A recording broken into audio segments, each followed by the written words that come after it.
வணங்கண்ணே, காய்கறி வாங்கலாம்னு வந்தேன். எப்படி இருக்கீங்க? நல்லா இருக்கேன் தம்பி. உங்க கடையில விற்கிற காய்கறி மட்டும் எங்கதான் விளையுதுன்னே தெரியலண்ணே. சாப்பிட்டு 3 வேளையும் பாத்ரூம்ல இருப்பா பாத்துக்கோங்களேன் தம்பி. இல்ல அவ்வளவு ருசி அதிகமா சாப்பிட்டோம்னா அதனால. சரி தம்பி, என்ன வேணும்? 2 கிலோ தக்காளி. அப்புறம் டேய் வெங்காயம் அது ஒரு 2 கிலோ குடுத்துருங்கண்ணே.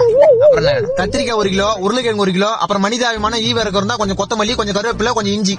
இந்தாங்க 150 ரூபாய். பேலன்ஸ் சில்லறையா கொடுங்க, நான் போய் மளிகை சாமான் வாங்கணும். டே தம்பி, 1 கிலோ தக்காளியே 150 ரூபாப்பா.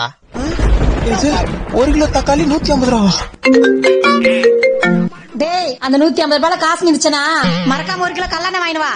அப்படியே மண்ணெண்ணையும் சேர்த்து வாங்கிட்டு வரேன். குடும்பத்தோட கொளுத்தி விட்டுரு. என்னடா மோ, இங்க 1 கிலோ தக்காளியே 150 ரூபா வித்துனுக்குறாங்க. என்னடா சொல்ற? இனிமே என்ன பண்ற? தக்காளில குழம்பு போடாத. என்னது? குழம்புல தக்காளி போடாத. டேய், தக்காளி போடாம குழம்பு எப்படிடா ருசியா இருக்கும்? ஆமா, ஏற்கனவே நீ வைக்கிற குழம்பு ருசி நாக்க விட்டு போல. கரும்பு கீழே ஊத்துனா நாய் கூட நக்காது. நம்ம போன வெறுப்பேத்துக்கிறேன். நீ தக்காளி தவிர மீதெல்லாம் போடணும்.